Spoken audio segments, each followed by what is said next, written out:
A movie released in the middle of summer became one of the defining symbols of Halloween. That sentence sounds almost backwards. Halloween belongs to October. It belongs to cold evenings, orange lights, carved pumpkins, costumes, haunted houses, and the feeling that ordinary rules have been suspended for one night.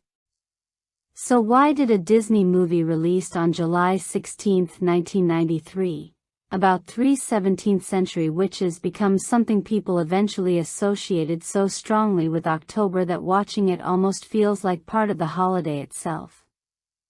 That is the strange story of Hocus Pocus. When it first arrived, there was no guarantee that audiences would treat it as a classic. It was a family fantasy, a supernatural comedy, a children's adventure, a musical, and a witch story all at once. It had a relatively simple plot. Its mythology could be wonderfully convenient. Its comedy could become broad within seconds. And its 3 villains were so exaggerated that they sometimes seemed to have wandered in from an entirely different movie. And yet, decades later, Winifred, Mary, and Sarah Sanderson are no longer simply characters from a 1993 Disney film. They are Halloween icons. People dress like them. They quote them. They decorate their homes around them. They rewatch the movie every October.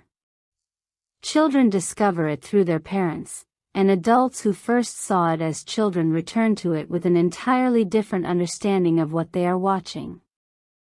That is the contradiction at the center of Hocus Pocus. The movie did not become beloved because it was flawless. It became beloved because it created a feeling. And feelings have a strange relationship with time. A technically perfect movie can disappear from memory. A messy movie can become a tradition. A film can stumble at the box office and still eventually become more culturally valuable than movies that open to enormous numbers. Hocus Pocus belongs to that second category. Its original domestic opening was about 8.1 million, and its initial theatrical run was modest compared with the reputation it would eventually develop. Box Office Mojo lists the original release at roughly 39.5 million domestically, while later accounting and re-releases produce different lifetime totals depending on what is included. The numbers lists a production budget of approximately 28 million. But numbers only tell us what happened in theaters. They do not explain why, years later, people would feel almost offended if October passed without seeing these 3 witches fly across the night sky. That part requires looking at the movie differently. Because underneath the flying vacuums, talking cats, magical candles, exaggerated costumes, ridiculous spells, and perfectly timed screams is a story surprisingly obsessed with growing up. Max wants to appear older. Danny does not want childhood to end. The Sanderson sisters desperately want to become young again. Binks has spent centuries trapped between the life he lost and the freedom he cannot reach. Billy Butcherson is literally a man who cannot escape the past. And Halloween itself becomes the perfect setting because Halloween is one of the few cultural traditions where becoming someone else is the entire point. For one night, children pretend to be adults, adults pretend to be monsters, ordinary neighborhoods become haunted landscapes, and things that would normally be frightening become entertainment. That is exactly the world Hocus Pocus needs. Because the film is constantly turning fear into comedy. A witch appears, and we laugh. A corpse rises from the grave, and we laugh. A black cat talks, and we accept it almost immediately. 3 ancient witches discover modern technology, and suddenly centuries of supernatural evil become a joke about a vacuum cleaner. The movie keeps taking things that should be terrifying and making them safe enough to enjoy. And that may be one reason it became such a perfect childhood Halloween movie. A child can watch Hocus Pocus and see an adventure about kids fighting witches. An adult can watch it and see a story about time. That difference matters. Because nostalgia is not simply remembering something from the past. Nostalgia is what happens when the present looks back at the past and discovers that the person remembering it has changed. The movie stays the same. We don't. That is why the same scene can feel completely different 20 years later.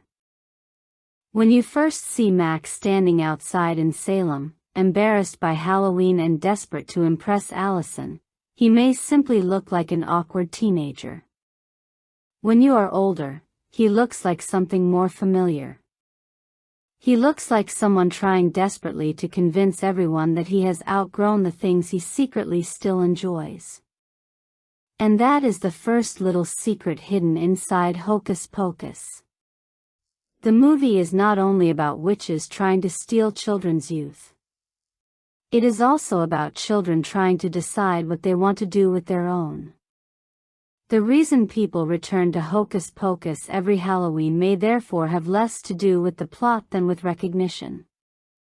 You recognize Max. You recognize Danny. You recognize the feeling of being embarrassed by something you used to love. You recognize the desire to seem older. You recognize the strange excitement of walking outside on Halloween night and feeling that your neighborhood has transformed into somewhere else. And eventually, you recognize yourself. Maybe that is why Hocus Pocus became bigger with age. Maybe the movie accidentally discovered the same magic its witches were searching for. The Sanderson sisters wanted to defeat time. The audience simply kept remembering them. And every October, when the candle is lit again, the past returns. Not exactly as it was, but close enough. To understand why that happened, we have to go back before the movie became a tradition, before the costumes, before the annual television viewings, before the Sanderson sisters became Halloween celebrities. We have to go back to the moment when Hocus Pocus was still just an unusual idea. Because the movie we know was not always the movie it would become. The project developed through several creative stages before arriving at its final mixture of horror, fantasy, comedy, and family adventure. David Kirshner was associated with the original story, while Mick Garris and Neil Cuthbert were credited as screenwriters. Kenny Ortega directed the finished film, with Stephen Haft and Kirshner producing. Disney's official listing confirms the principal credits and the film's 96-minute runtime. That mixture of creative voices helps explain why Hocus Pocus sometimes feels like several different movies occupying the same night. There is the dark fairy tale. There is the teenage comedy. There is the children's adventure. There is the musical. There is the ghost story. There is the slapstick comedy. And then there is something almost theatrical about the entire production, as if Salem were not being presented as a realistic historical town so much as a gigantic Halloween stage.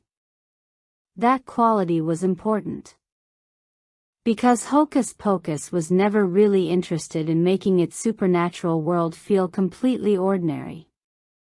It wants the moon to look bigger. It wants the fog to feel thicker. It wants the costumes to be unmistakable. It wants the witches to enter a room and immediately dominate the frame. It wants magic to look like magic.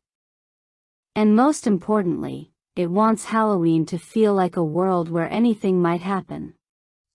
That creative decision became one of the film's greatest strengths. It also created one of its biggest contradictions. The darker the story becomes, the sillier the movie gets. The witches are genuinely dangerous. They murder children. They steal life. They return from the dead. Their entire plan depends upon consuming the life force of the town's children so they can restore their youth. That is horrifying. But then Sarah starts singing. Mary flies around on a vacuum cleaner. Winifred screams. Billy rises from the grave. And suddenly the horror has become entertainment. The movie understands something that many family Halloween films struggle with. Fear is more enjoyable when you control the distance between yourself and the frightening thing. Hocus Pocus lets you approach danger without actually being trapped inside it. The witches are scary enough to create stakes but funny enough to remain lovable. That balance depends enormously on casting. Bette Midler gives Winifred an enormous personality, almost as if the movie has built an entire stage around her. Sarah Jessica Parker gives Sarah a completely different energy, airy and unpredictable, while Kathy Najimy makes Mary physically expressive and eager to follow whatever ridiculous direction her sisters choose. The three performers do not simply play three versions of the same witch. They create a dysfunctional family. Winifred controls. Mary follows. Sarah wanders. That structure creates a comic rhythm that keeps generating new combinations. Winifred can make a grand declaration, Mary can misunderstand it, and Sarah can become distracted by something completely unrelated. Their personalities are part of the plot. Without them, the story would still have witches. It simply would not have Hocus Pocus. And this is where the movie's relationship with childhood becomes even more interesting. Traditional villains are often designed to be defeated. The Sanderson sisters are designed to be watched. They are performers. They enter the story already knowing how to command attention. Winifred is not satisfied with merely being evil. She wants an audience. Sarah sings. The sisters dance. They perform spells. They put on costumes that exaggerate their identities. They treat Halloween almost like a stage built specifically for them. And the modern town gives them exactly what they need. Children and adults are already dressed as witches, monsters, ghosts, and supernatural creatures. So when the Sanderson sisters arrive, they are surrounded by people pretending to be what they actually are. That is one of the film's funniest ideas. The witches return to a world where everyone is dressed like a witch. And nobody believes them. The supernatural has become ordinary. That is the kind of irony Hocus Pocus thrives on. The film was released on July 16, meaning audiences encountered this Halloween fantasy in the middle of summer rather than during the season it eventually came to define. Disney itself lists that July release date, and the theatrical data confirms an opening weekend of approximately 8.1 million. In retrospect, the release timing feels almost absurd. Imagine trying to sell Halloween in July. The movie's eventual cultural identity depends so strongly on October that it is difficult to imagine the original marketing experience without that irony. But in 1993, Hocus Pocus was simply another theatrical release competing for attention. And that distinction matters. Because audiences did not initially experience it as a sacred Halloween ritual. They had to discover it later. The movie needed time. And perhaps that is exactly what made its eventual success possible.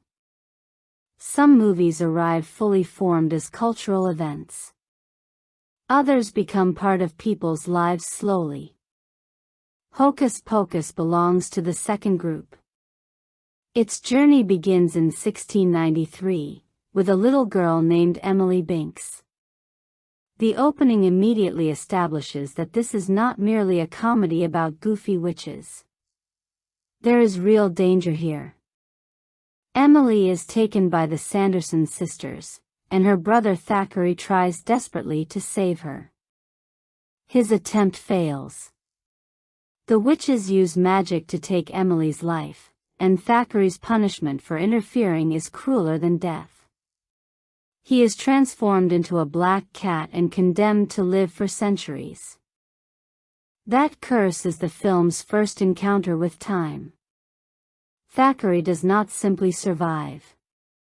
He remains. He watches generations pass. He watches Salem change. He watches the witches disappear into history. And he waits. That makes Binks far more important than the movie's talking cat premise initially suggests. He is the living memory of the story. Everyone else gets to move forward. He cannot. Then the film jumps centuries into the future. And suddenly we meet Max Dennison. Max has moved to Salem with his family, and he is deeply uncomfortable with his new surroundings. He does not want to participate in the childish traditions around him. He is embarrassed by Halloween. He is embarrassed by Danny. He is especially concerned with how he appears to Allison. The irony is immediate.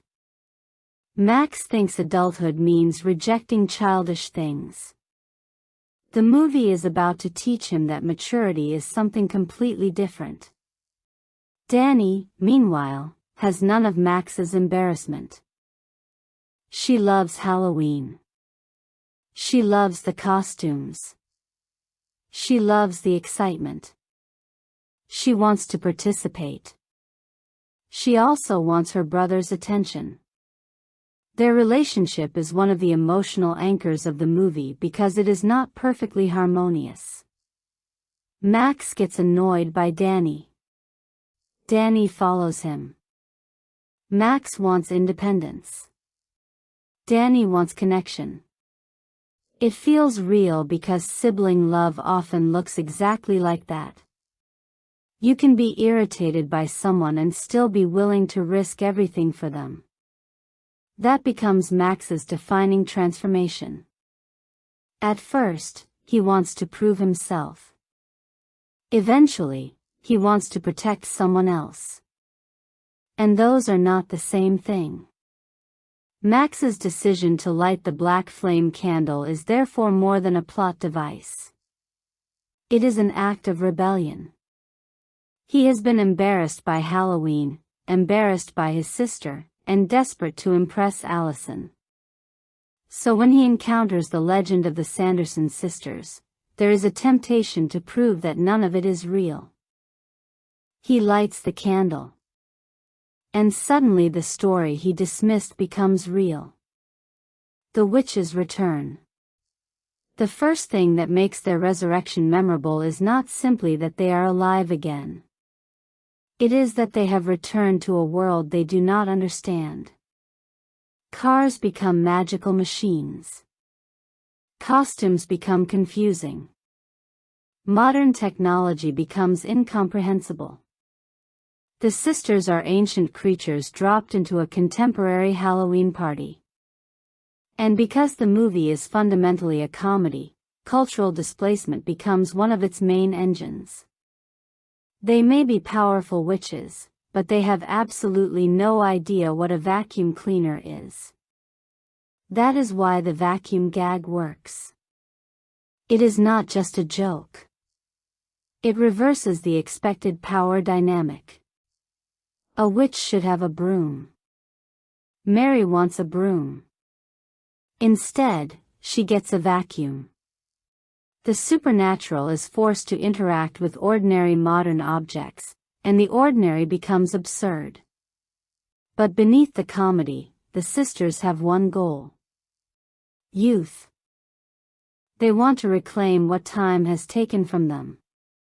And suddenly the film's central conflict becomes much more interesting. Max is trying to grow up. The witches are trying to reverse aging. The children are moving forward. The witches want to go backward. Both sides are fighting time.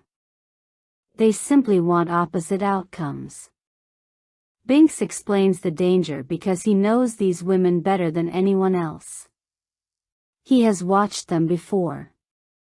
He knows what they are capable of. And now he has another chance to stop them. That gives him a purpose he has been waiting centuries to fulfill. The children become an unlikely team. Max brings determination. Danny brings emotional courage.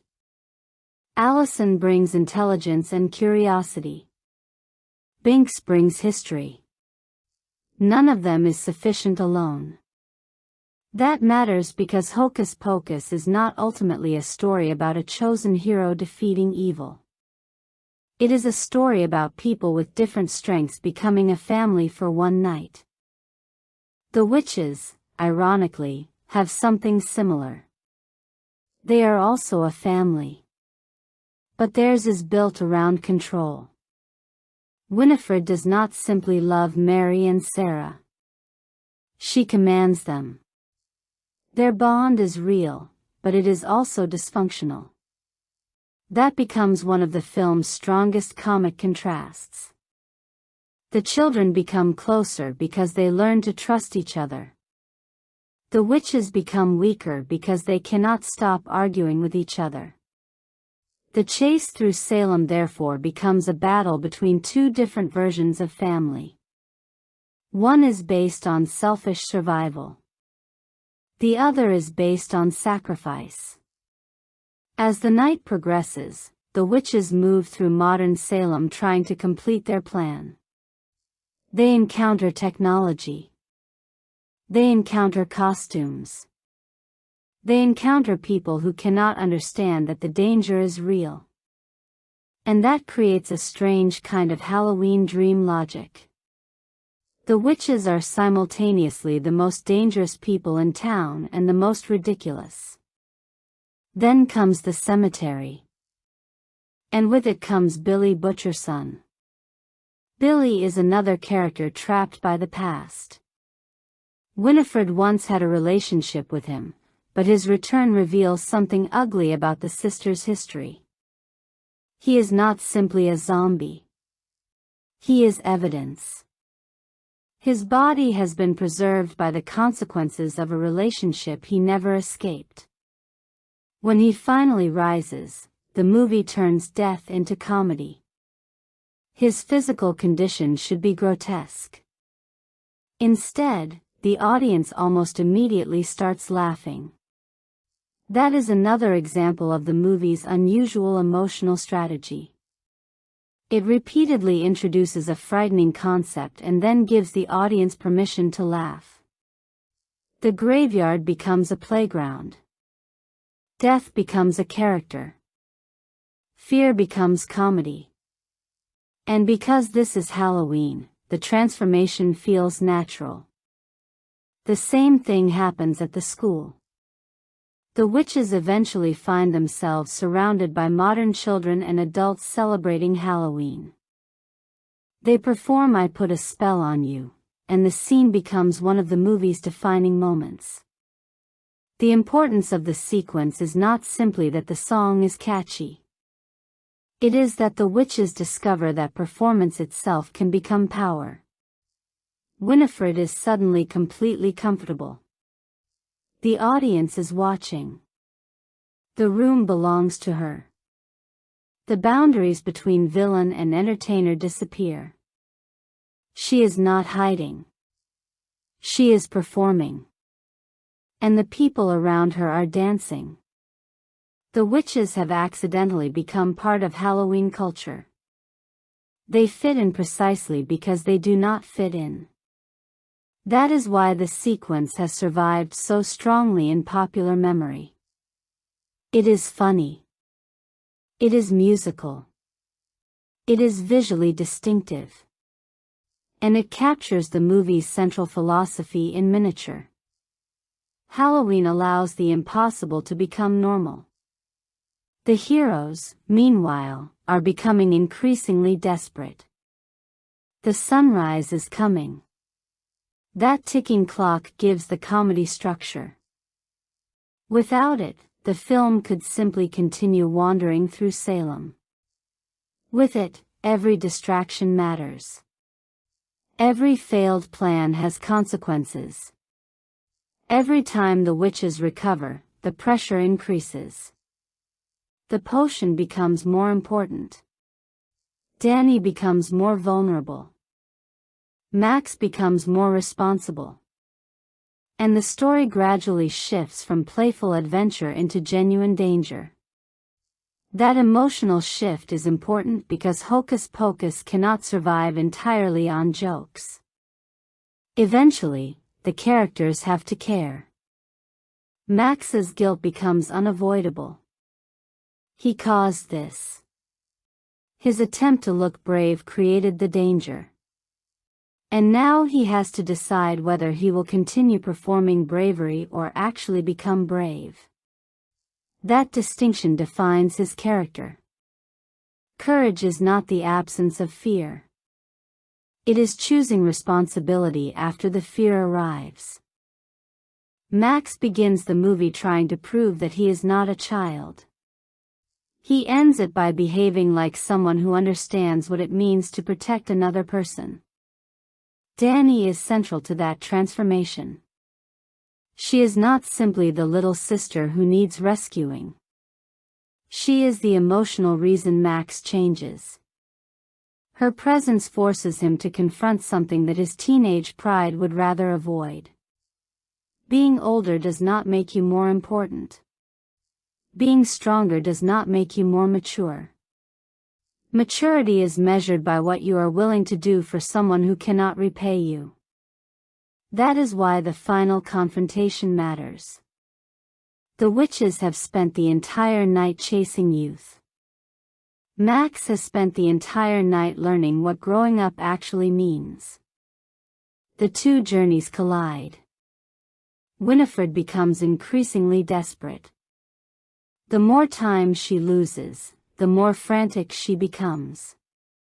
Her obsession with youth reveals the fear beneath her power. She is not only afraid of death. She is afraid of becoming irrelevant. She wants to defeat time because she believes time is taking something away from her. And that makes her a surprisingly appropriate villain for a story about adolescence. Teenagers fear growing older because they do not know what adulthood will take from them. Adults sometimes fear growing older because they know exactly what has already been lost. Winifred turns that fear into an absurd supernatural mission. She wants to steal youth from children. Max wants to escape childhood. That irony sits underneath almost every major moment in the film.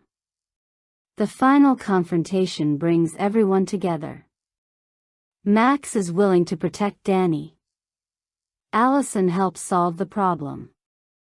Billy's presence becomes unexpectedly important. Binks remains determined to finish what he started centuries ago. And the witches finally encounter the one thing they cannot defeat. Time. Sunrise approaches. The candle's power reaches its limit. The sisters lose control. Their magical victory becomes impossible. And when the spell finally breaks, the consequences are emotional as much as supernatural. Binks is finally released from his curse. For centuries, Thackeray has been trapped in a body that is not his own. He has watched history happen without participating in it. He has been unable to grow older, unable to die properly, unable to move on. His freedom is therefore more than a magical reward. It is an end to his relationship with the past. He can finally leave. And that goodbye gives the movie a brief emotional stillness after all the chaos. The comedy stops. The witches are gone.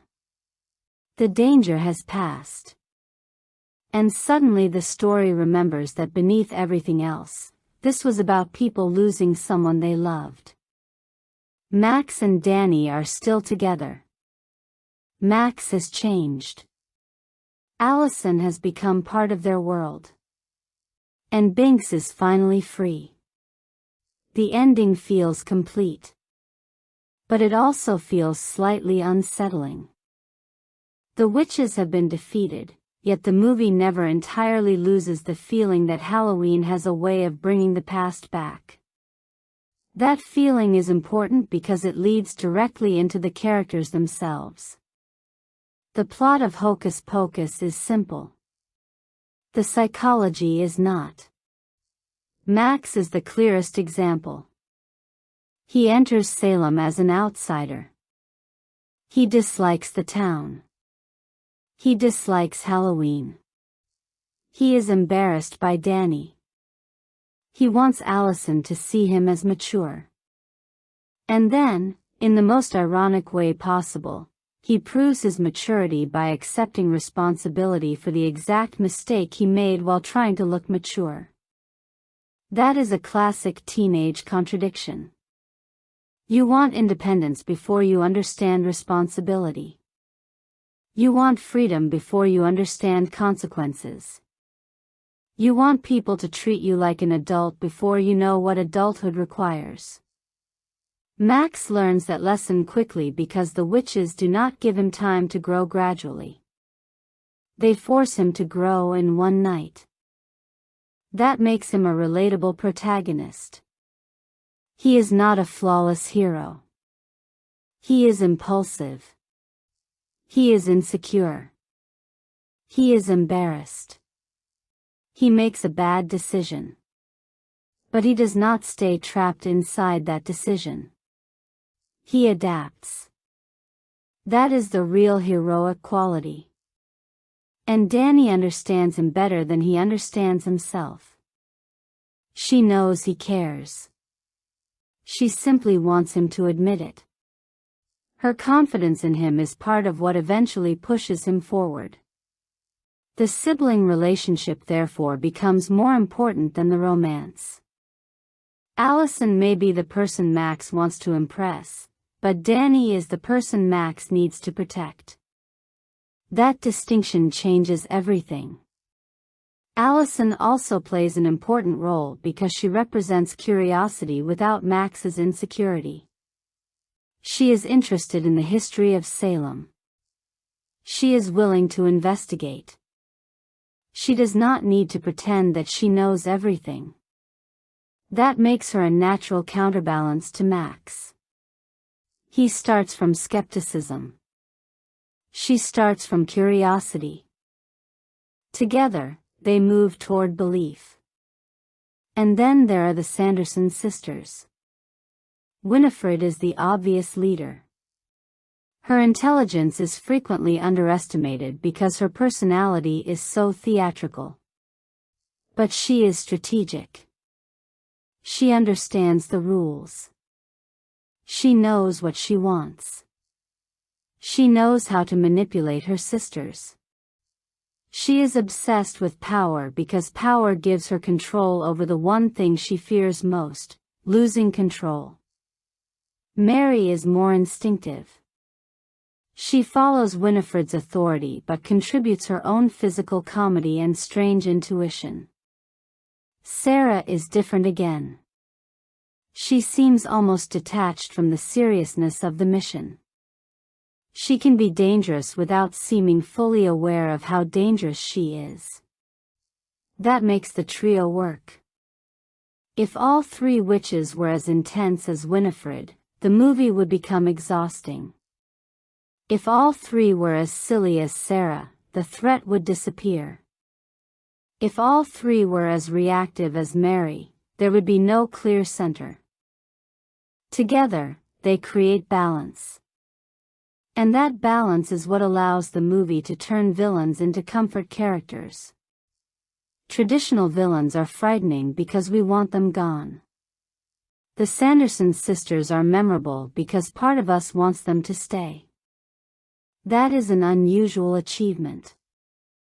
Winifred in particular becomes unforgettable because Bette Midler refuses to play her as a conventional witch. She plays her like a performer who believes every room belongs to her. Every gesture is larger than necessary. Every reaction becomes an event. Every line feels like an opportunity to dominate the scene. The character's comedy comes from commitment. She never seems to realize how ridiculous she is. That makes her funnier. Sarah Jessica Parker's Sarah provides another kind of energy. She is alluring, unpredictable, and almost dreamlike. Her musical sequence carries an entirely different emotional texture from Winifred's loud theatricality. Mary, meanwhile, helps maintain the physical comedy of the trio. She reacts. She follows. She searches. She flies. She gets excited. She becomes the character who can turn a simple movement into a joke. The sisters also function as a mirror image of the children. The children are trying to move forward. The witches are trying to move backward.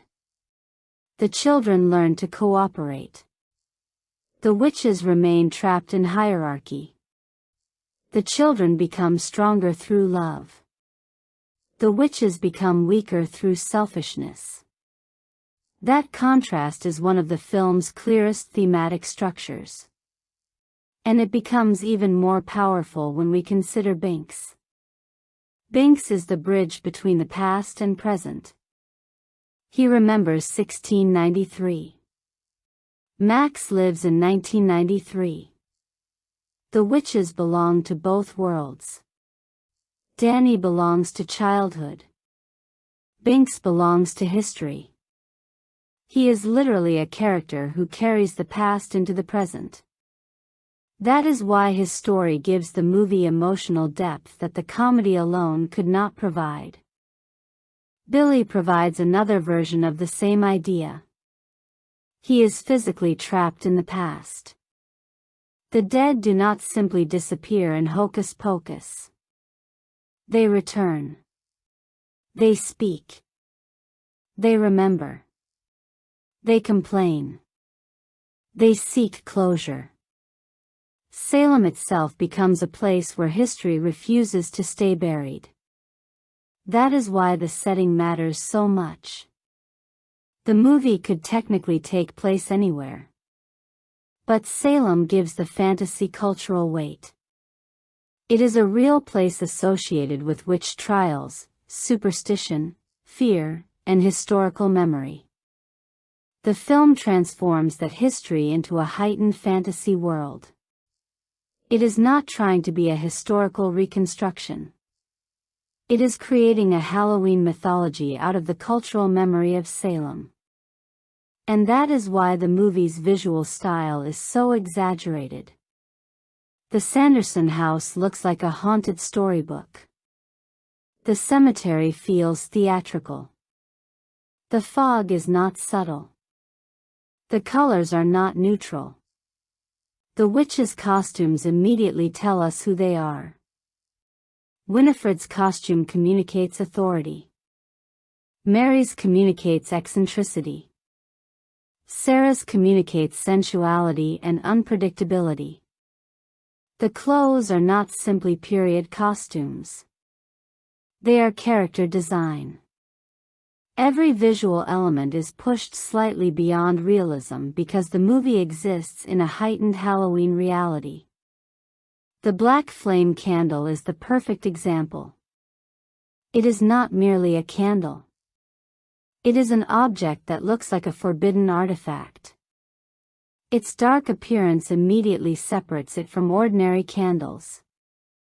Then the green magic associated with the witches gives the supernatural world a recognizable visual language. Green becomes the color of danger, transformation, and forbidden power. Fire becomes both invitation and threat. Light becomes temporary. Darkness becomes possibility. The moon hangs over the entire story like a reminder that this is a night outside normal time. Even the brooms and vacuum cleaners become visual jokes about transformation. A broom is a classic witch symbol. A vacuum is a modern household object. Put them together and the movie is effectively saying that the past has collided with the present. The same idea appears in Binks. He looks like an ordinary black cat. But he is carrying centuries of memory. His appearance is simple. His history is not. The film's practical effects help preserve this strange tactile quality. The Sanderson sisters' costumes and makeup give them physical presence. The flying sequences were achieved using wires on a soundstage, while computer graphics technology helped create the talking cat illusion. D23 notes that much of the flying work was done on wires at Disney's studio, while the cat's speech used computer graphics technology. That distinction matters when comparing Hocus Pocus with modern fantasy. Today, audiences are accustomed to digital environments where almost anything can be created. Hocus Pocus often feels as if someone actually built the world. That slight artificiality is not necessarily a weakness. It creates texture. The movie feels like a Halloween attraction. Like a stage. Like something physical. And that is one reason its visuals became nostalgic. You can see the seams. You can see the theatricality. You can see the fantasy. And instead of destroying the illusion, those qualities become part of the memory. The same applies to the Sanderson house. It does not feel like an ordinary home. It feels like a location designed to be remembered. That is important for a movie that eventually became a ritual. Rituals depend on recognizable symbols. The house. The candle. The costumes. The black cat. The broom. The moon. The witches. The music. You do not need the entire movie to remember the feeling. Sometimes a single image is enough. And Hocus Pocus has dozens of them. Kenny Ortega's direction brings those images together through movement. Ortega was already deeply associated with choreography and performance-driven filmmaking, and Hocus Pocus benefits from that instinct. The witches rarely simply stand around. They move. They react. They dance. They fly. They chase. They perform. The film often feels closer to a stage production than a grounded supernatural thriller. That theatrical quality is especially visible whenever the sisters occupy the frame together. Winifred tends to dominate. Mary reacts. Sarah drifts. The blocking reinforces their personalities. The camera does not need complicated psychological close-ups to explain who they are because their bodies already communicate it. The film trusts performance. That is a risky choice in modern filmmaking because exaggerated performances can easily feel artificial. But here, artificiality is part of the aesthetic. Hocus Pocus is not trying to convince us that these witches could exist unnoticed in the real world.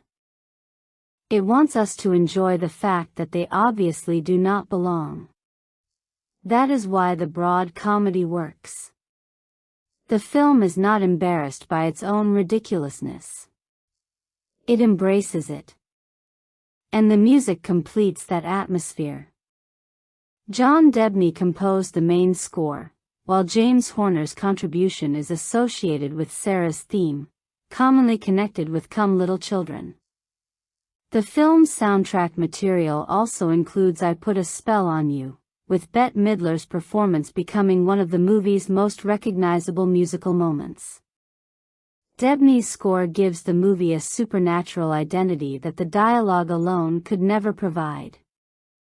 The music can become magical, then sinister, then playful, then emotional.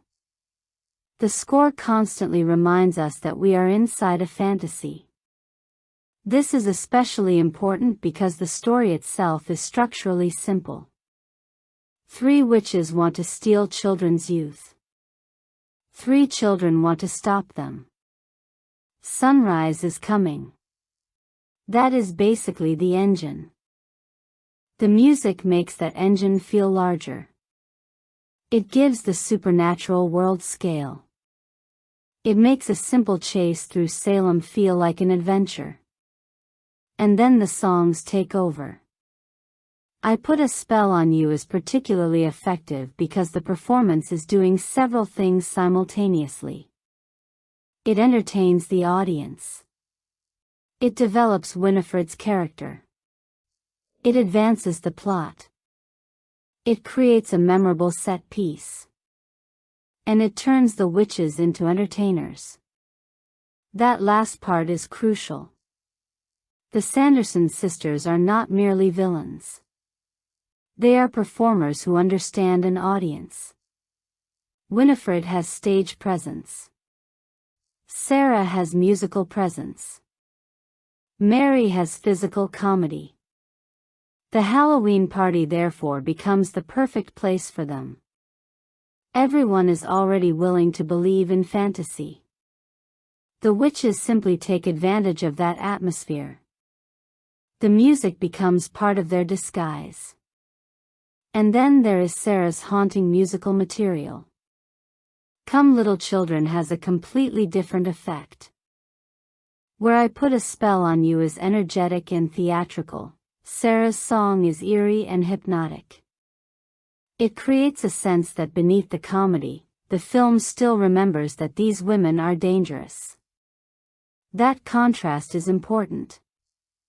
Without darkness, the comedy would become weightless. Without comedy, the darkness would become too intense for the film's intended tone. The sound design works the same way. Witch laughter. Spell effects. Flying sounds. Magical energy.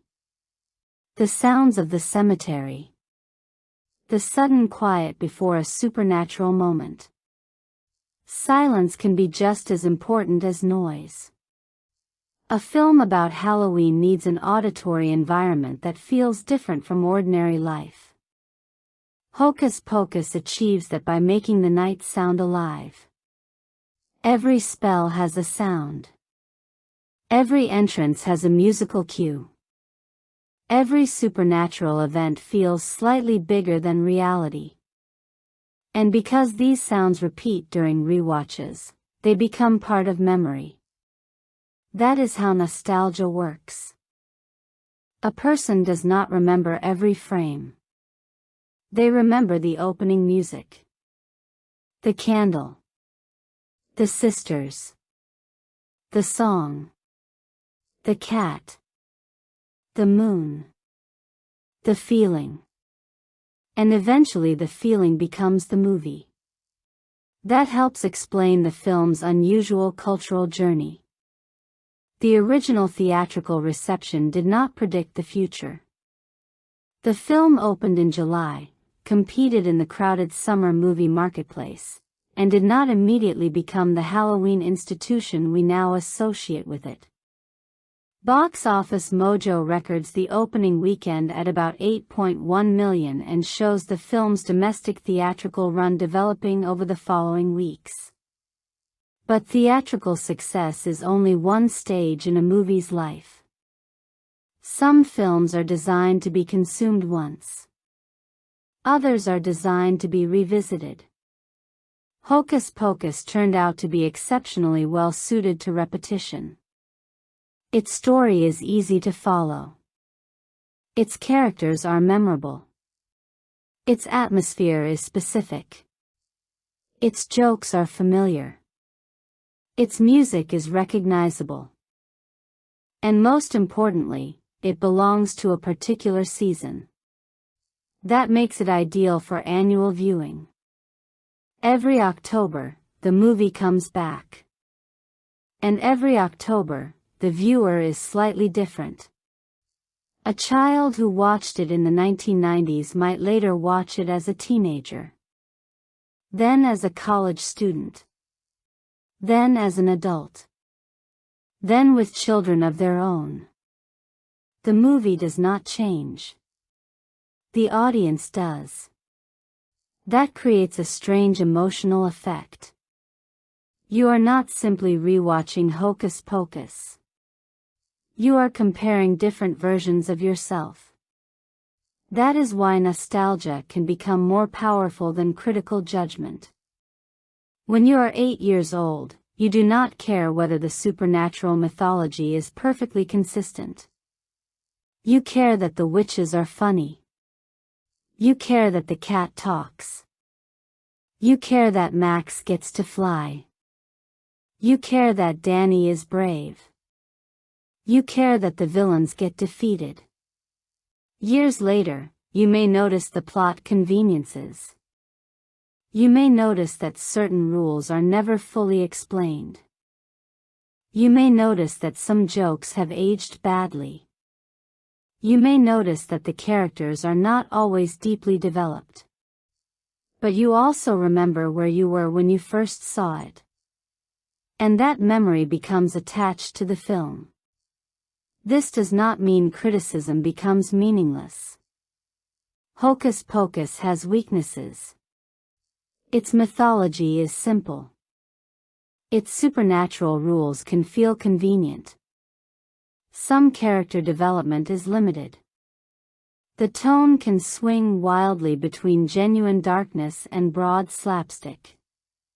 The story sometimes chooses spectacle over logic. Some jokes clearly belong to the early 1990s. And some of the darker ideas are presented so playfully that the film can feel strange when examined closely. The witches are literally planning to consume children. The central villains are obsessed with stealing youth. The film deals with death, murder, aging, and historical persecution. Yet it wraps those subjects in comedy. That contradiction can either feel charming or tonally inconsistent depending on the viewer. Both reactions are valid. Loving Hocus Pocus does not require pretending it is perfect. In fact, part of its charm may come from its imperfections. The movie feels handcrafted rather than optimized. It is too theatrical. Too loud. Too strange. Too committed to its witches. Too willing to let a scene become ridiculous. And those qualities are precisely what make it difficult to replace. A modern remake could improve the logic. It could improve the effects. It could create more sophisticated mythology. It could make the pacing tighter. But if it became too polished, it might lose the strange texture that made the original memorable. This is the difference between a technically strong movie and a cultural experience. A movie can have weaknesses and still become emotionally important. Hocus Pocus is proof. Its cultural impact eventually became larger than its original commercial performance. The film became associated with annual Halloween programming and repeated viewing, allowing audiences who had not necessarily discovered it theatrically to encounter it later. That long-tail process is what transformed it. Television changed the movie's life. Home media changed it. Families changed it. Children who discovered it grew up and continued watching it. Then those viewers introduced it to new children. Eventually, the movie was no longer simply something Disney had released. It was something people expected. That distinction is enormous. A hit is something people watch. A tradition is something people return to. Hocus Pocus became a tradition. And once that happened, the Sanderson sisters stopped belonging entirely to the movie. They entered Halloween itself. Winifred became a costume. Sarah became a costume. Mary became a costume. Their lines became quotations. Their images became decorations. Their music became seasonal entertainment. The Sanderson house became an instantly recognizable visual symbol. The film's popularity created a demand that eventually contributed to the development of a sequel decades later. That sequel was not simply evidence that the original remained popular. It was evidence that nostalgia had become an economic force. The audience was now part of the franchise. That creates an interesting question. When a studio returns to a beloved property decades later, is it preserving a memory or selling one? The answer can be both. Nostalgia can be commercial. But that does not make the emotion fake. A person can genuinely love a childhood movie and also buy merchandise connected to it. The emotional attachment existed before the business opportunity. That is why Hocus Pocus became such a valuable Halloween brand. The Sanderson sisters are visually distinctive enough to survive outside the film. And the film itself is structured around repeatable symbols. That makes it unusually suitable for merchandise, costumes, seasonal programming, and fan culture. But the deepest cultural impact is not commercial. It is generational. Parents introduce it to children. Children become adults. Those adults introduce it again. The movie becomes a bridge. And that brings us back to the central contradiction. Critics can identify structural weaknesses. Audiences can still love the experience. Those statements do not have to cancel each other out. A movie can be imperfect and meaningful. It can be silly and emotionally effective. It can be dated and timeless at the same time. That is Hocus Pocus. If we judge it strictly as a supernatural fantasy, there are plenty of questions. Why do the rules work this way? Why does this spell require that? Why does that character know this? Why do the witches survive that particular setback? Why does the movie sometimes establish a rule and then conveniently bend it? But if we judge it as a Halloween experience, the questions change. Does Salem feel magical? Yes. Are the witches unforgettable? Absolutely. Does the music create a seasonal identity? Yes. Do the characters have enough emotional warmth to make the audience care? Yes. Does it make you want to watch it again next October? That may be the most important question of all. Because rewatch value is a strange form of cinematic success. When you already know every twist, suspense should disappear. But Hocus Pocus does not depend entirely on suspense. It depends on anticipation. You know when Winifred will enter. You know when the candle matters. You know when the witches sing. You know when Billy rises. You know when Binks speaks. You know how it ends. And that knowledge does not necessarily weaken the experience. It can strengthen it. Because now you are not watching to discover what happens. You are watching because you want to feel it happen again. That is the essence of a comfort movie. The pleasure comes from recognition. And recognition is one of nostalgia's most powerful tools. The film's financial story becomes especially interesting when viewed through that lens. The numbers lists the production budget at approximately $28 million and records an original theatrical domestic total of more than $50 million in its accounting, while Box Office Mojo presents different totals depending on release grouping and subsequent releases. Whatever accounting method is used, the larger lesson remains. The movie's lifetime cultural value is much larger than its initial theatrical reputation suggested. That is because modern movie success is not measured only by opening weekend. A film can continue earning attention long after theaters stop showing it. Television can revive it. Home media can preserve it. Streaming can introduce it to new audiences. Merchandise can extend its imagery.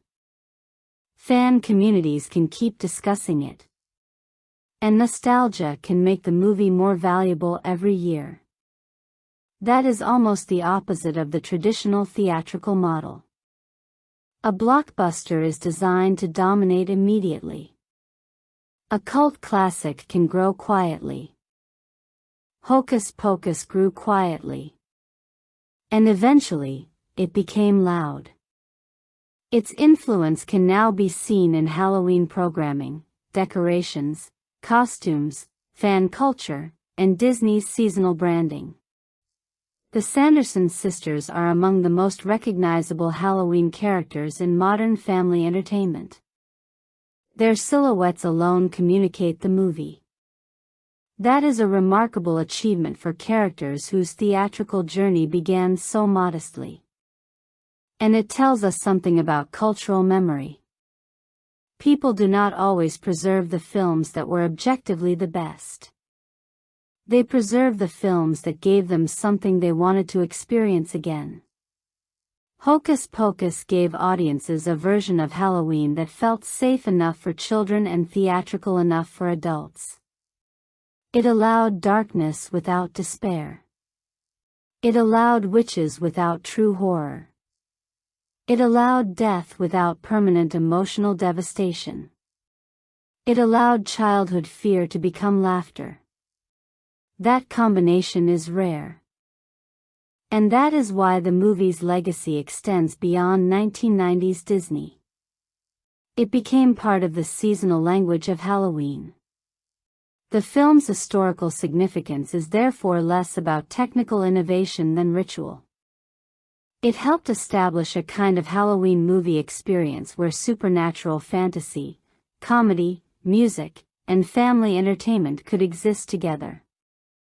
The Sanderson sisters became icons because they were not generic witches.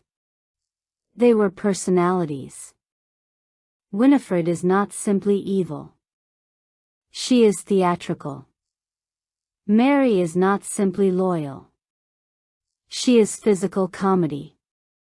Sarah is not simply seductive. She is unpredictable. The combination creates something that can be remembered instantly. And memory is what gives a character cultural life. Still, not everything has aged equally well. Some elements of Hocus Pocus remain remarkably effective. The Halloween atmosphere is still strong. The costumes remain distinctive. The Sanderson sisters remain entertaining. The music remains memorable. The relationship between Max and Danny still provides emotional grounding. The practical visual style gives the movie warmth. And the premise remains immediately accessible. But other elements are clearly products of their era. Some jokes feel dated. Some character writing is simplistic. Some cultural assumptions belong unmistakably to the early 1990s. The visual effects have limitations that modern audiences can easily recognize. The plot contains conveniences that become more obvious when you watch it analytically. And some relationships are written in broad terms because the movie is more interested in archetypes than realism. That does not make the movie worthless. It makes it a time capsule. And perhaps that is another reason nostalgia matters. Nostalgia does not erase age. It changes our relationship with age. You can notice that something is dated and still love it.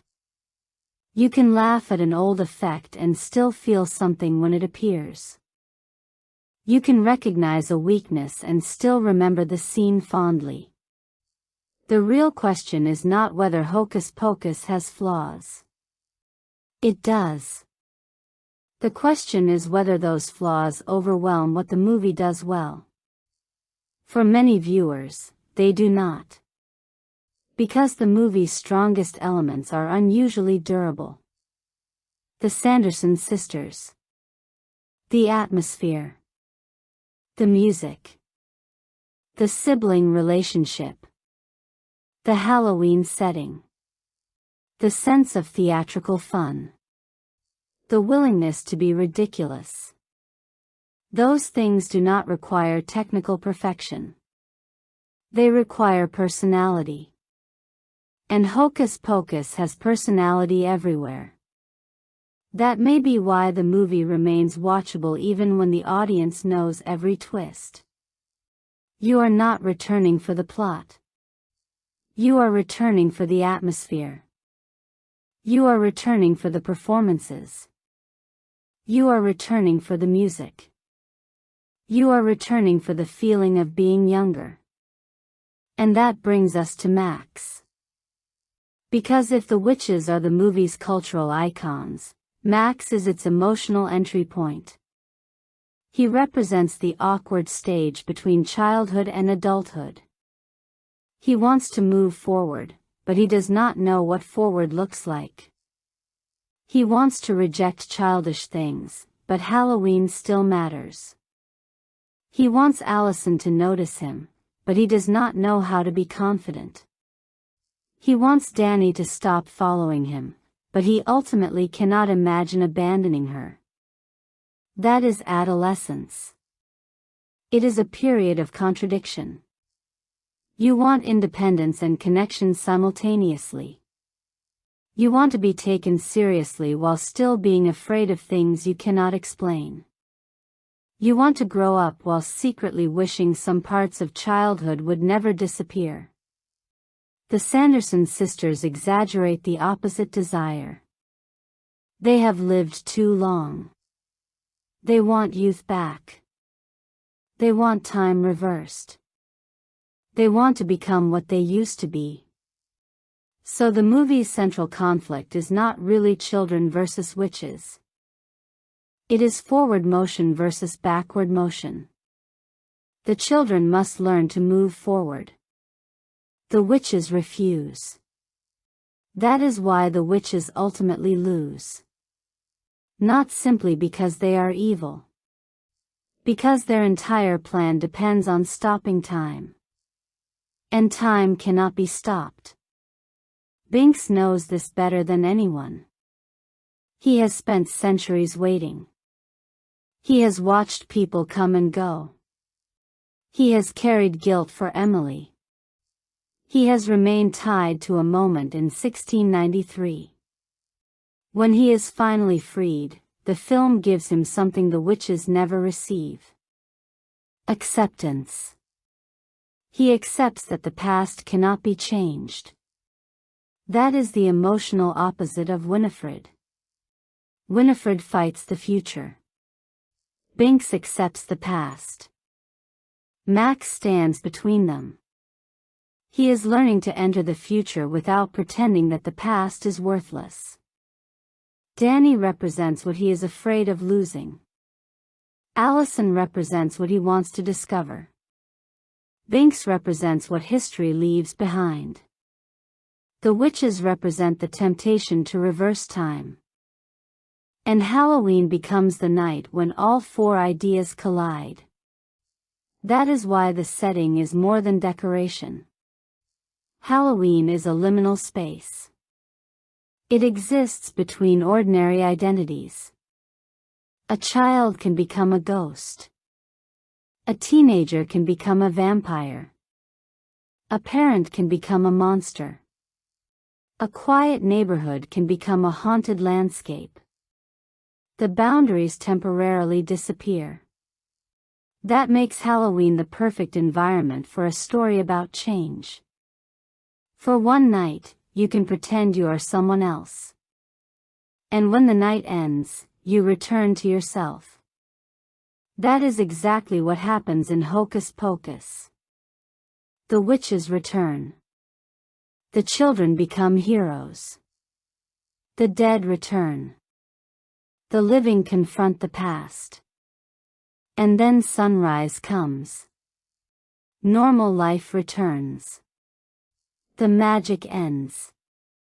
But the characters are changed.